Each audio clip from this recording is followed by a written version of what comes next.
Moses then called a meeting of all the people and told them, "You must obey these instructions from the Lord.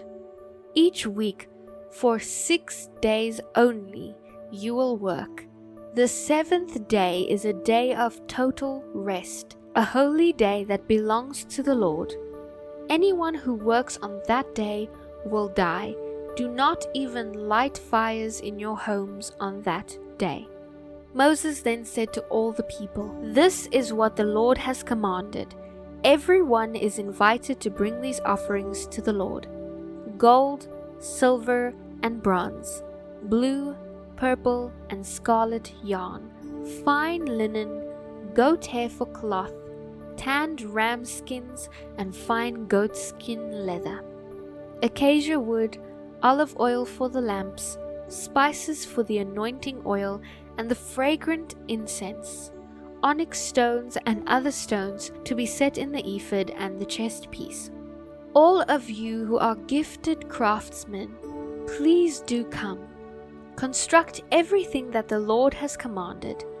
The entire tabernacle, including the sacred tent and its coverings, the clasps, frames, crossbars, posts and bases, the ark and its poles, the ark's cover, the place of atonement, the inner curtain to enclose the ark in the most holy place, the table, its carrying poles and all of its utensils, the bread of the presence, the lampstand and its accessories, the lamp cups and the oil for lighting, the incense altar and its carrying poles, along with the anointing oil and fragrant incense, the curtain for the entrance of the tabernacle, the altar of burnt offerings, the bronze grating of the altar and its carrying poles and utensils, the large wash basin with its pedestal, the curtains for the walls of the courtyard, the posts and their bases, the curtain for the entrance to the courtyard, the tent pegs of the tabernacle and courtyard, and their cords,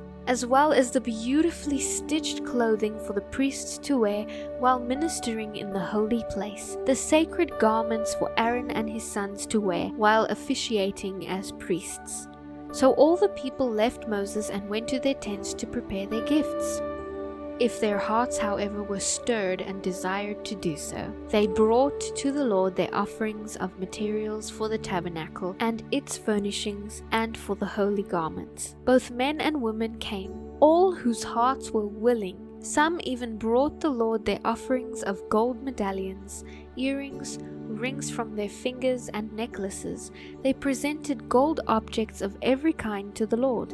Others brought blue, purple, and scarlet yarn, fine linen or goat hair cloth. Some gave tanned ram skins or fine goat skin leather. Others brought silver and bronze objects as their offering to the Lord, and those who had acacia wood brought it as well. All the women who were willing used their skills to spin and weave the goat hair into cloth. The leaders brought onyx stones and the other gemstones to be used for ephod and chest pieces. They also brought spices and olive oil for the light, the anointing oil and the fragrant incense. The people of Israel, every man and woman who wanted to help in the work of the Lord had given them through Moses, brought their offerings to the Lord. Moses then told them, "The Lord has chosen Bezalel, son of Uri, grandson of Hur, of the tribe of Judah. The Lord has filled Bezalel with the Spirit of God, giving him great wisdom, intelligence, and skill in all kinds of crafts. He is able to create beautiful objects from gold, silver, and bronze. He is skilled in cutting and setting gemstones and in carving wood. As a matter of fact, he has every skill. The Lord has given both him and Aholiab, son of Hasmach, of the tribe of Dan, the ability to teach their skills to others as well. The Lord has given them special skills as jewelers, designers, weavers, and embroiders in blue, purple, and scarlet yarn on fine linen cloth. They excel in all the crafts needed for the work. Bezalel, Aholiab, and the other craftsmen whom the Lord had gifted with wisdom, skill, and intelligence will construct and furnish the tabernacle just as the Lord has commanded."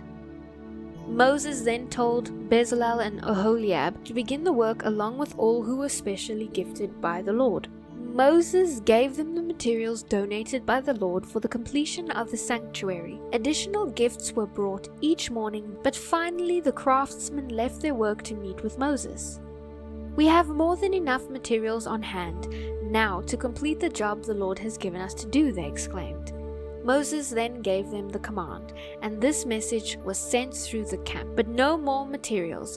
You have already given more than enough." So the people stopped bringing their offerings. Their contributions were more than enough to complete the project.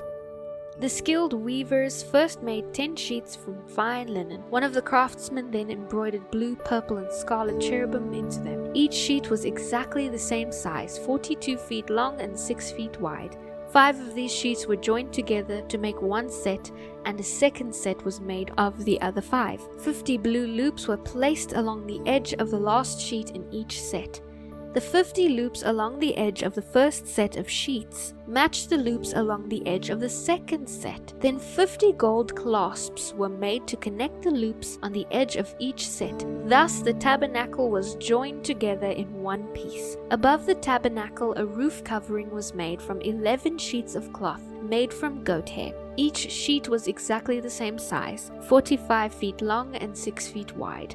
The craftsmen joined 5 of these sheets together to make one set, and the 6 remaining sheets were joined to make the second set. They then made 50 loops along the edge of the last sheet in each set. They also made 50 small bronze clasps to couple the loops, so the 2 sets of sheets were firmly attached to each other. In this way, the roof covering was joined together in one piece.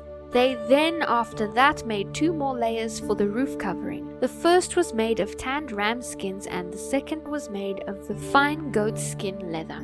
For the framework of the tabernacle, they made frames of acacia wood standing on end. Each frame was 15 feet high and 2¼ feet wide.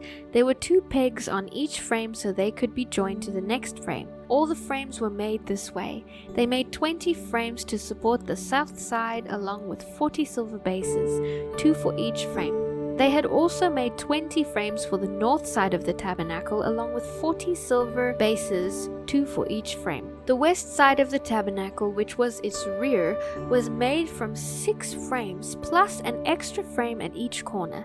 These corner frames were connected at the bottom and firmly attached at the top, with a single ring forming a single unit from top to bottom. They made 2 of these, 1 for each rear corner, so that the west side made a total of 8 frames, along with 16 silver bases, 2 for each frame. Then they made 5 crossbars from acacia wood to tie the frames on the south side together.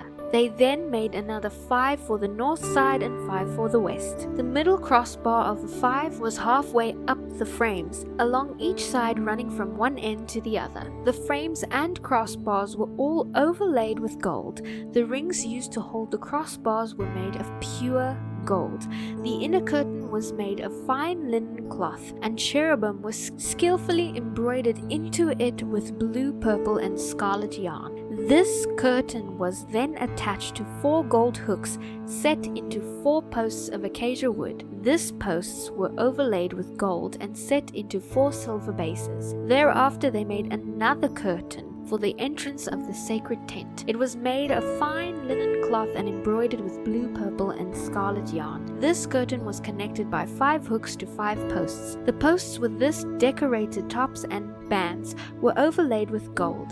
The 5 bases were molded from bronze.